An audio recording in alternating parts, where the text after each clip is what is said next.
Alright. A'udhu-billahi minash shaitanir rajeem. Bismillahir-rahmanir-rahim. Innal hamdalillah nahmaduhu wa nasta'inuhu wa nastaghfiruhu wa na'udhu billahi min shururi anfusina wa min sayyiati a'malina. Wa ashhadu an la ilaha illallah wahdahu la sharika lahu lahul mulku wa lahul hamdu wa huwa ala kulli shay'in qadir. Wa ashhadu anna Muhammadan abduhu wa rasuluhu sallallahu alaihi wasallam. Amma ba'd. I begin by saying A'udhu billahi minash shaitanir rajeem. We seek refuge in Allah subhanahu from shaitan and cursed. For verily he is a Abdul Mubin, which is a clear and avowed enemy to mankind. We begin by saying Bismillahir-Rahmanir-Rahim. In the name of Allah, the most merciful God. For truly and verily all praise is due to Allah subhanahu wa ta'ala. We praise him and seek on his help and his forgiveness. We also seek refuge in Allah subhanahu from evil of our nafs, and the nafs is inclined to do su, the nafs is inclined to do evil. If you do not have tazkiyah to nafs, if you do not have mastery over your nafs, it will be inclined to do su, which is evil. We are prone to do evil. The Prophet Muhammad sallallahu alaihi wasallam said that verily it has been made written that the son of Adam will sin. It has been made mandatory, it is written, it's something that's going to happen, that the son of Adam will sin. All of mankind will sin. But the best in the sight of Allah is the one who makes tawbah.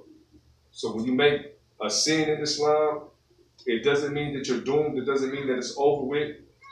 Allah said he has made it mandatory and incumbent upon mankind to sin. But the best in the sight of Allah is the one that makes tawbah.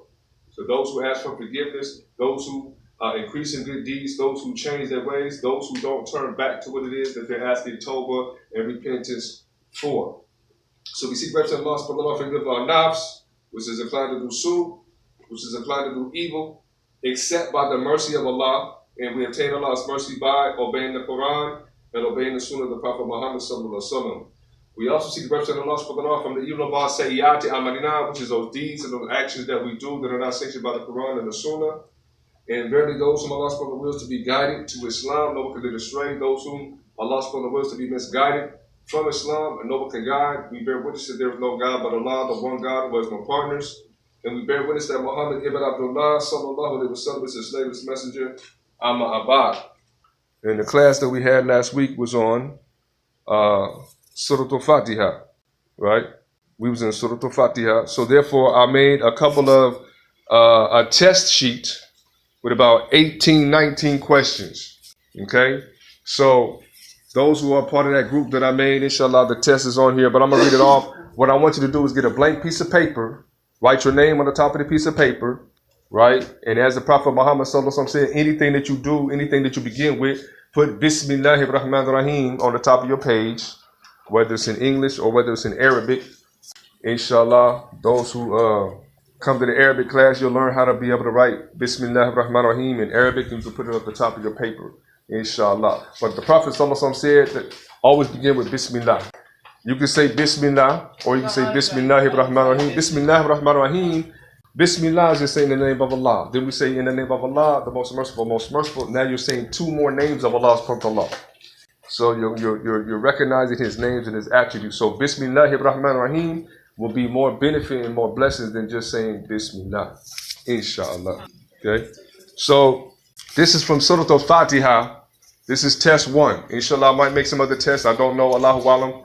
But what I'm striving to do is all of the classes that we have, we're going to put them in paper form. I'm going to do tests for everything that we go over.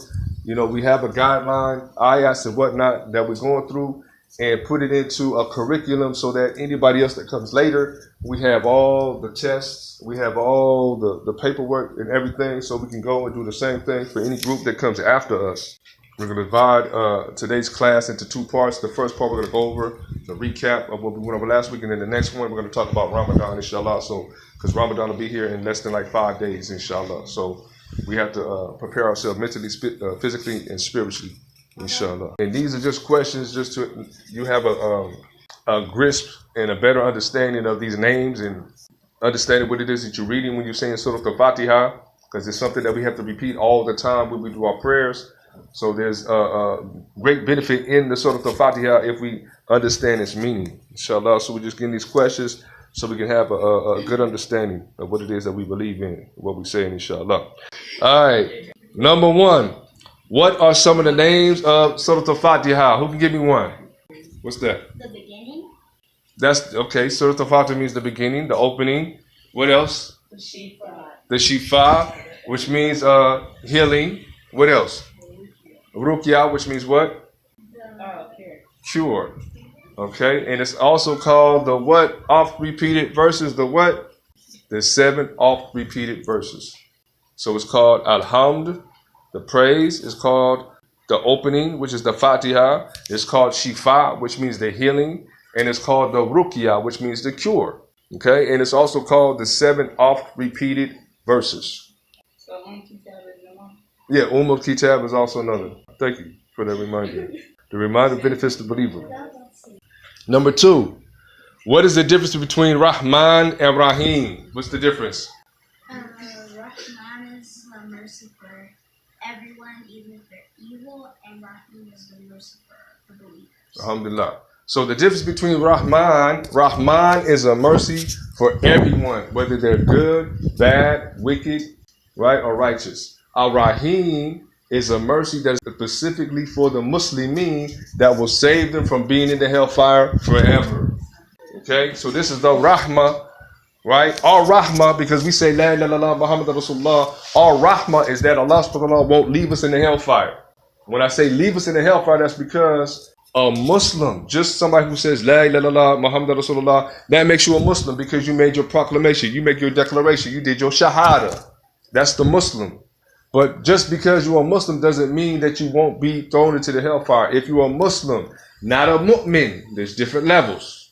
Muslim, Islam, mu'min, iman, muhsin, ihsan. Okay, so there's different levels. The first level is the Muslim. You say La ilaha illallah Muhammad Rasulullah. You say you believe in Allah. You say you believe in the Prophet. You say you believe in the Quran, right? But you don't follow it with no type of action. You just saying it with your mouth. You sometimes do it. You sometimes you don't. Whatever you playing. This type of person, because they didn't make salat, or maybe they indulged in certain things, or whatever they drank, whatever it may be, but yet they still say La ilaha illallah Muhammad Rasulullah. Because of that La ilaha illallah Muhammad Rasulullah, because of them being Muslim, they obtain the Rahim, the mercy that will save one from the hellfire forever. Those who are not Muslim, those who don't believe in the Prophet Muhammad sallallahu alaihi wasallam, they're kuffar, and they are going to the hellfire, and they'll stay in there forever. The Muslim who sins can be, and some will be, a'udhu billah, I see reps in Allah from that. They'll be thrown in the hellfire, but Allah will take them out of the hellfire because they had La ilaha illallah Muhammad Rasulullah. So the Rahman, so we say Ar-Rahman, this is a mercy for everybody. Whether they're good, bad, believer, disbeliever, homosexual, whatever it may be, pedophile, whatever it may be, Allah bestows His Rahmah, His mercy upon them. Right? He gives everybody rain, He gives everybody sun, He gives everybody food, He gives everybody kids. It doesn't matter. You could be a homosexual, He's still going to bless you with money. This is from His Rahmah of Rahman. Then Rahim, it's another mercy that's specifically for the Muslim that will save them from being in the hellfire forever. Okay? This saves them from being in the hellfire forever. Number 3, explain the hadith of the man that was sick. Remember we had the hadith where the man, he was bewitched, or another narration that says that he was stung by a scorpion and he became discombobulated, so they didn't know how to cure the man. So one of the Sahaba said, well, let me try. And the man recited Sooratul-Faatiha over this person. So he prayed over the person, and as soon as to put your right hand on the person, on the head, or wherever part of the body that's ailing them or whatever, but mainly the head, and recited Sooratul-Faatiha. Alhamdulillah, Rabbil Alameen, Ar-Rahman, Ar-Rahim, Maliki Yawmiddin. And the man was cured, right? The man became cured, and the people of the town wanted to compensate him, so they gave him a sheep, right? So they went, before they took the sheep, they went to the Prophet Muhammad sallallahu alaihi wasallam to ask him, was it okay to take these sheep, and to relate to him the story of what happened, how to recite Sooratul-Faatiha, and the man became cured. So after telling the Prophet sallallahu alaihi wasallam the story, he asked the man, or he said to the man, how did you know that Sooratul-Faatiha was a ruqyah? How did you know that the recitation of Sooratul-Faatiha, it is a cure? He said, for verily the recitation of Sooratul-Faatiha, it is the cure for every disease except what? Alhamdulillah. Okay, so Again, we talked about the Cornelius virus, the coronavirus, and this virus and that virus. She had a virus, he got a virus. We talked about that, right? But we just read right now that the healing or the cure for every disease is what? Fatiha. So do I need to go out there and go get alkaline water and start putting my head over the stove and let the steam get in my nostrils and all the other stuff they talk about? Or do I recite Sooratul-Faatiha? But the main ingredient in reciting Sooratul-Faatiha is what? Saying it with Iman, and you have to believe in it. You just saying it like, but you really don't believe in it. Maybe it's gonna work. I tried it. No, you have to have conviction. You have to have Iman, and you have to believe, man, I'm gonna come out, whatever I'm gonna do, I'm gonna say it, and this is what's gonna happen. Because that's Iman. Okay, so this is the hadith of the sick man pertaining to Sooratul-Faatiha. The next question: what is the definition of Alhamd? Alhamd could be all praise, all thanks, all appreciation, all gratitude. Any one of those. All praise, all thanks, all gratitude, all appreciation. Ahmed, Hamd. But see how you did that? Because Ahmed and Hamd come from the same word. So just like Rahman, Rahim, Arham, they all have the same Rahama. So you understood that you didn't make Alhamd, but you know what Ahmed means, right? So therefore it has the same root word. It has the same meaning. So what is the definition of Alhamd? It is the praise, all glory, all thanks, all gratitude, all appreciation. What is the definition of Rabb? Everybody, Lord, cherisher, sustainer, decreer, fashioner, right? Because Rabb, he is the fashioner, he is the creator, he's the sustainer, he's a decreer, he is the Rabb. Okay? The next question, what is the definition of Alameen? Alameen means all that exists, everything that we have knowledge of, everything that exists. Everything that exists. Alameen means everything that exists. Alameen comes from the root word ilm or alama, which means to have knowledge of something. So Rabbil Alameen, he's the Lord of anything that we have knowledge of, right? And the things that we have no knowledge of, he's the Lord and the fashioner and the sustainer of all of these things. Okay? So Alameen means all things that exist. Number 7, why does Allah repeat the verses Ar-Rahman, Ar-Rahim twice in this surah? Why? To show his mercy. To emphasize his mercy, to put emphasis on his mercy, right? To put emphasis on his blessings. Okay? Number 8, what is the definition of Yawm ad-Din? This is the day of debt or the day of transaction or the day that we pay back submission, the day that we get weighed, the day that we stand before Allah, the day that we get tested, the day that we pay back our debt, the day that we pay back our Islam, our obedience, anything in that manner or in that fashion, right? Because the word deen comes from the word what? Dain, which means debt or transaction. Okay, so Allah subhanahu wa ta'ala said, and this day I have perfected for you and chosen for you Islam as your deen. Therefore, he said, this is Yawm ad-Din. This is the day of Islam, the day that you pay back your submission. This is your debt that you pay back to Allah. The only thing that Allah subhanahu wa ta'ala wants from you is submission. Okay? Number 9. In the verse, Iyaka na'budu wa iyaka nasta'in, right? What is entailed in this verse? In this verse is the proclamation of Tauheed, right? Tauheed, right? Ibadah. Tauheed of Ibadah, Tauheed of worship, right? Because in here we're proclaiming Tauheed. Only you do we worship. This is Tauheed. Only you we seek help and forgiveness, right? You're the only one that we ask things for. Because what? To make dua, to ask somebody for something is a part of Ibadah, worship. Right, so we're proclaiming Tauheed. We're proclaiming that we worship only Him, and we only seek His help and His forgiveness. Right, we ask Him because He's the fashioner, sustainer, and in control of all things. So this is Tauheed Rububiyyah. Right, so Tauheed Ibadah, the oneness of His worship, or Tauheed Uluhiyyah, the oneness of His Godship, and also Tauheed Rububiyyah, because only He can give you forgiveness. Only He can give you what it is you ask for. Allah subhanahu wa ta'ala said, if you want, ask Him. Right? If you need, ask Him. Okay? Number 10, what is the Sooratul-Mustaqim? The Sooratul-Mustaqim is the straight path. Explain it. It's the path of Islam guided by the Quran and the Sunnah. Right? It is the straight path, and on the sides of it are the shayateen trying to take you off the path. but it's this path of Islam, the path of submission, guided by the Quran and the Sunnah of the Prophet Muhammad sallallahu alaihi wasallam. It is the path, and on the sides to the right and the left are shayateen, trying to take you off the Siratul Mustaqim. Okay?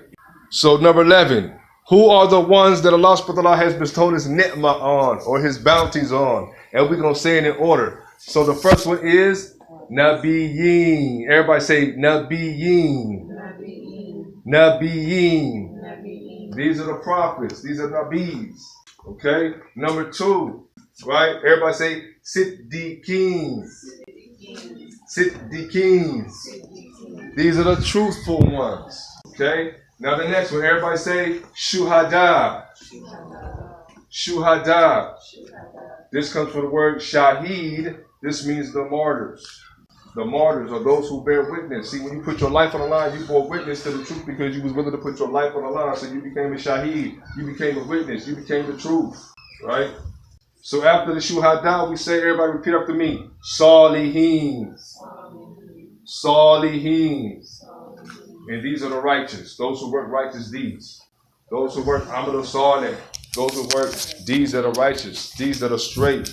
Deeds that are in accordance with the Quran and the Sunnah of the Prophet Muhammad sallallahu alaihi wasallam. Okay? This is the Siratul Mustaqim. Okay? Next question.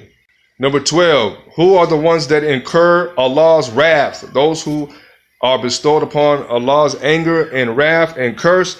These are the Jews. Number 12 is the Jews. Number 13. Who are the ones who have went astray? Those who have went Darleen. These are the Christians. These are the Christians. Number 14. How do I seal my dua? I seal it with Ameen. How do I seal my dua? I seal it with Ameen. Rasulullah sallallahu alaihi wasallam said, when you end your dua, seal it, right? Finish it and end it off with Ameen, right? Because Ameen means, oh Allah, please accept this from me. So to seal it, your dua with Ameen. And remember the hadith, there was a person who was making a beautiful dua. Oh Allah, give me this. Oh Allah, give me that. Oh Allah, give me this. He made a beautiful dua, cried and everything.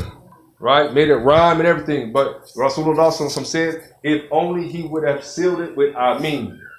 Meaning he should have sealed it. It was a beautiful dua. It was a beautiful supplication, but he didn't say Ameen in the end.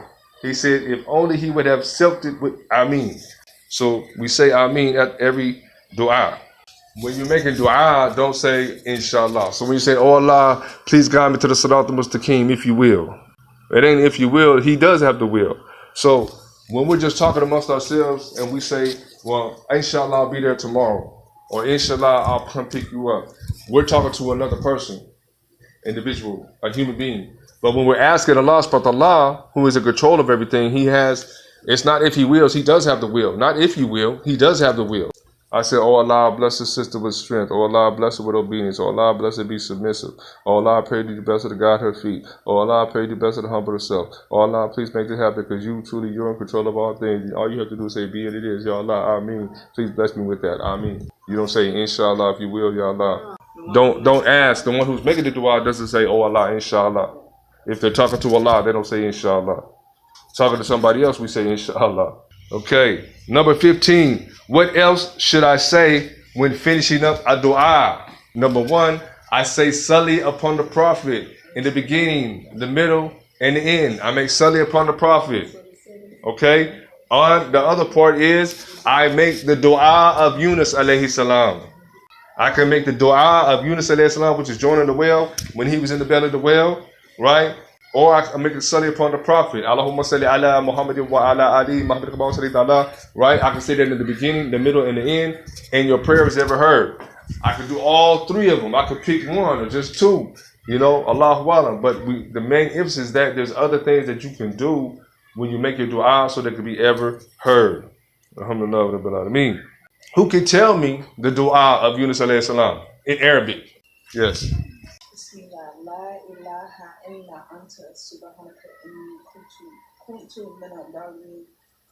Okay, alhamdulillah. So the dua is the dua of Yunus, and as she said, La ilaha illa anta subhanaka inni kuntu min al-zalimin. La ilaha illa anta subhanaka inni kuntu min al-zalimin. I bear witness that there is no God but you. La ilaha illa anta. There is no God except you. Subhanaka, glory be to you. Inni, verily I, kuntu, was, min al-zalimin, of the wrongdoers. So, number 16, what is written on Allah's throne? Anybody? My mercy is above my wrath. My mercy is over my wrath. My mercy is over my wrath, or my mercy is over my anger. Either one. Okay? Number 17, what did Allah do after He created Rahmah? What did He do? After Allah created the Rahmah, the mercy, what did He do after that? He gave us 99 to us. She said He gave us 99 of them. He divided Rahmah into 100 parts. He gave one part to human beings, and He kept 99 to Himself. If he gave everybody else 99%, He only gave 1%, that would be profound. Right? So out of 100% of Rahmah, He put 1% and He sent it down to the human beings. That's why we have compassion. That's why, the mother is gentle. This is from the one part of Rahmah. So He said He kept 99 parts for Him. So just think of the most forgiving person, naive person that they just forgive everything. Allah said that's just from one part of the mercy that He sent down. He has 99 times more Rahmah. That's how merciful He is. Okay? There's a hadith that Rasulullah said that on the day of judgment that Allah subhanahu wa ta'ala will show and give so much rahmah and so much forgiveness on that day that Shaitan himself would think that he got a shot. Well, dang, he forgiven all these people. I might have to. But he was called Iblis. He had his opportunity to be forgiven, right? But he didn't do it. What was his opportunity to be forgiven of his sin? But he didn't do it. What was he asked to do? Bow down to Adam. At his grave. Okay? So Shaitan was given the opportunity to be forgiven. All he had to do was bow down to Adam at his grave. And Shaitan, out of his kibber, out of his arrogance, said, I didn't bow down to him when he was alive. Surely I'm not going to bow down to dead bones. You got me messed up. So he stayed Rajim. He stayed cursed. He stayed Iblis. But he had the opportunity. But yeah, on the day of judgment, that Shaitan himself will think that he has a shot of Rahmah for as much Rahmah that is being shown that day. Okay? So He created Rahmah, divided it into 100 parts, right? And kept 99 parts for Himself. Okay, that's what happened after He created Rahmah. And number 18, the last one, what is Arham? What is the Arham? The Arham is what? What's the Arham? What is the Arham? It's the womb. The Arham. Let me write it for you. Okay? Arham. Okay? Arham, which has the word Rahma in it. Rahama. Right? It depicts something that has mercy or something that will show mercy.